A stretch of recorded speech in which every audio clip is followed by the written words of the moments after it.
Hello students, कैसे हैं आप लोग। आशा करती हूँ आप लोग सुरक्षित होंगे और पढ़ाई के लिए भी पूरी तरह तैयार होंगे। तो चलिए स्टूडेंट्स, इस वीडियो भाग 4 में हम 2 बैलों की कथा जो अपूर्ण थी उसे पूर्ण करने का प्रयास करेंगे। तो आप लोग अपनी अपनी कॉपी किताब खोल लीजिए और 2 बैलों की कथा कहानी में के भाग 4 पर अपना ध्यान केंद्रित कीजिए। दोनों मित्रों को जीवन में पहली बार ऐसा साबिका पड़ा कि सारा दिन बीत गया। साबिका यानी वास्ता, सरोकार। दोनों मित्रों को जीवन में पहली बार ऐसा वास्ता पड़ा कि सारा दिन बीत गया और खाने को एक तिनका भी न मिला। समझ ही में न आता था कि यह कैसा स्वामी है। इससे तो गया फिर भी अच्छा था। यहाँ कई भैंसें थीं, कई बकरियाँ, कई घोड़े, कई गधे, पर किसी के सामने चारा न था। सब जमीन पर मुर्दों की तरह पड़े थे। कई तो इतने कमज़ोर हो गए थे कि खड़े भी न हो सकते थे। सारा दिन दोनों मित्र फाटक की ओर टकटकी लगाए ताकते रहे, पर कोई चारा लेकर आता न दिखाई दिया।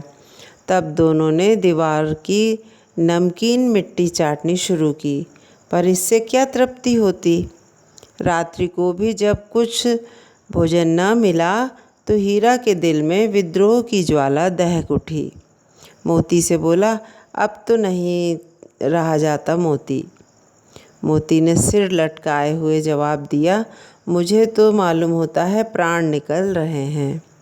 इतनी जल्द हिम्मत न हारो भाई, यहाँ से भागने का कोई उपाय निकालना चाहिए। आओ दीवार तोड़ डालें। मुझसे तो अब कुछ नहीं होगा। बस इसी बूते पर अकड़ते थे, सारी अकड़ निकल गई। बाड़े की दीवार कच्ची थी, हीरा मजबूत तो था ही। अपने नुकीले सींग दीवार में गड़ा दिए और जोर मारा तो मिट्टी का एक चिप्पड़ निकल आया। फिर तो उसका साहस बढ़ा। इसने दौड़ दौड़ कर दीवार पर चोटें की और हर चोट में थोड़ी थोड़ी मिट्टी गिराने लगा।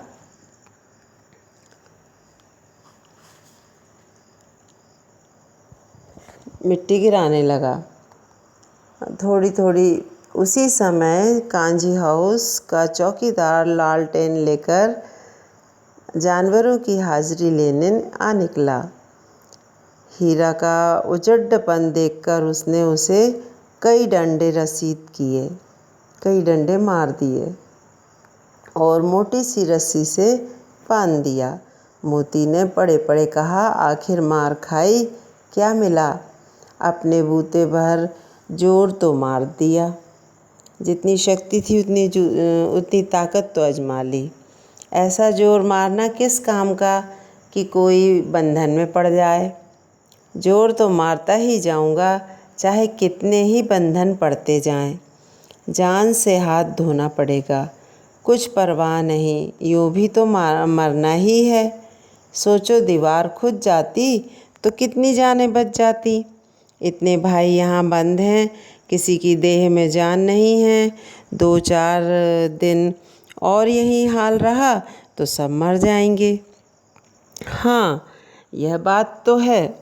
अच्छा तो ला, फिर मैं भी जोर लगाता हूँ। मोती ने भी दीवार में उसी जगह सींग मारा।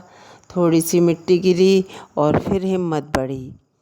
फिर तो वह दीवार में सींग लगाकर इस तरह जोर करने लगा मानो किसी प्रतिद्वंदी से लड़ रहा है। आखिर कोई 2 घंटे की जोर आजमाई के बाद दीवार ऊपर से लगभग 1 हाथ गिर गई। उसने दूनी शक्ति से दूसरा धक्का मारा तो आधी दीवार गिर पड़ी। दीवार का गिरना था कि अधमरे से पड़े हुए सभी जानवर चेत उठे। तीनों घोड़ियाँ सरपट भाग निकलीं, फिर बकरियाँ निकलीं, इसके बाद भैंसें भी खिसक गईं, पर गधे अभी तक ज्यों के त्यों खड़े थे। हीरा ने पूछा, तुम दोनों क्यों नहीं भाग जाते? एक गधे ने कहा, जो कहीं फिर पकड़ लिए जाएं तो क्या हर्ज है, अभी तो भागने का अवसर है। हमें तो डर लगता है हम यहीं पड़े रहेंगे।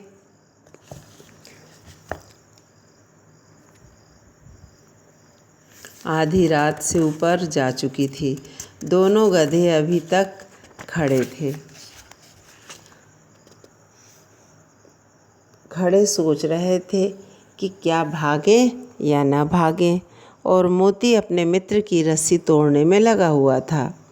जब वह हार गया तो हीरा ने कहा, तुम जाओ, मुझे यहीं पड़ा रहने दो, शायद कहीं भेंट हो जाए। मोती ने आंखों में आंसू लाकर कहा, तुम मुझे इतना स्वार्थी समझते हो? हीरा, हम और तुम इतने दिनों एक साथ रहे, आज तुम विपत्ति में पड़ गए तो मैं तुम्हें छोड़कर अलग हो जाऊं? देखो, पशु भी मित्रता निभाते हैं।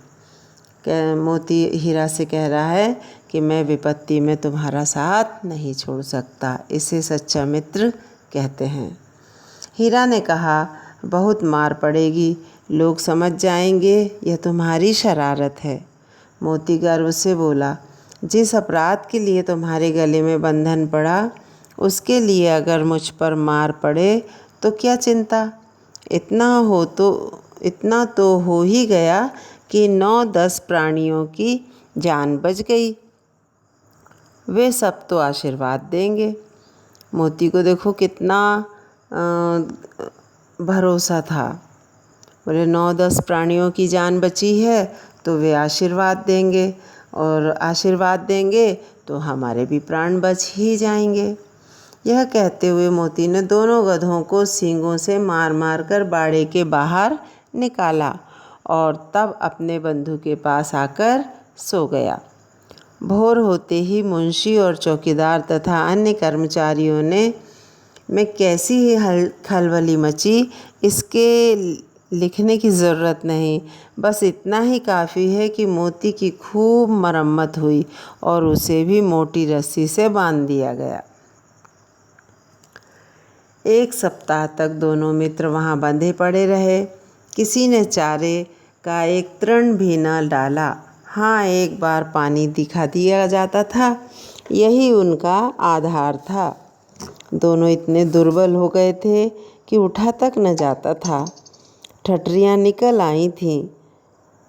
एक दिन बाड़े के सामने डुगडुगी बजने लगी और दोपहर होते होते वहाँ 50-60 आदमी जमा हो गए। तब दोनों मित्र निकाले गए और उनकी देखभाल होने लगी। लोग आकर उनकी सूरत देखते और मन फीका करके चले जाते। ऐसे मृतक बैलों का कौन खरीदार होता।